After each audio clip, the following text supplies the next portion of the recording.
ইরানের বিরুদ্ধে যুদ্ধ শুরুর পর দেশটির নেতৃত্ব ভেঙে পড়লে সাবেক প্রেসিডেন্ট মাহমুদ আহমদিনেজাদকে ক্ষমতায় আনার পরিকল্পনা করেছিল যুক্তরাষ্ট্র ও ইসরায়েল। মঙ্গলবার মার্কিন সংবাদ মাধ্যম নিউ ইয়র্ক টাইমস এক প্রতিবেদনে দাবি করেছে।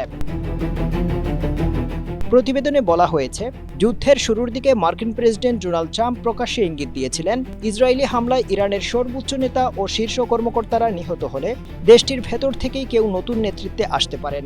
নিউ ইয়র্ক টাইমস দাবি করেছে, যুক্তরাষ্ট্র ও ইসরায়েলের কর্মকর্তাদের মাথায় নির্দিষ্টভাবে মাহমুদ আহমদিনেজাদের নামই ছিল।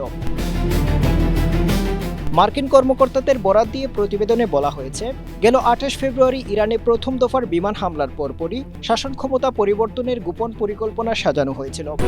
স্ট্রবেরি সুপার ডটেড ও ক্লাসিক ভ্যারিয়েন্ট সেন্সেশন জাগুক শিহরণ। এই পরিকল্পনা ইসরায়েল তৈরি করলেও এতে যুক্তরাষ্ট্রের সমর্থন ছিল।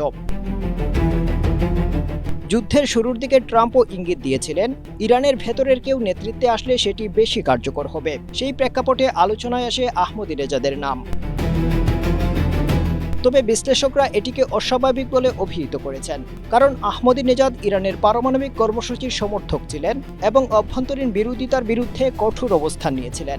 শুধু তাই নয়, ২০০৫ থেকে ২০১৩ সাল পর্যন্ত প্রেসিডেন্ট থাকাকালে কট্টর ইসরায়েল ও যুক্তরাষ্ট্র বিরোধী অবস্থানের জন্য পরিচিত ছিলেন নেজাদ। ফলে যুক্তরাষ্ট্র ও ইসরায়েলের সম্ভাব্য পরিকল্পনায় তার নাম আসায় বিস্ময় তৈরি হয়েছে। প্রতিবেদনে আরও বলা হয়েছে, যুক্তরাষ্ট্র ও ইসরায়েল আহমদিনেজাদের সঙ্গে যোগাযোগ করেছিল, তবে যুদ্ধের প্রথম দিনেই তেহরানে আহমদিনেজাদের বাসভবনে ইসরায়েলি বিমান হামলার কারণে এই পুরো পরিকল্পনাটি ভেস্তে যায়। তাকে গৃহবন্দী থেকে মুক্ত করার উদ্দেশ্যে ওই হামলা চালানো হলেও তিনি সেখানে গুরুতর আহত হন।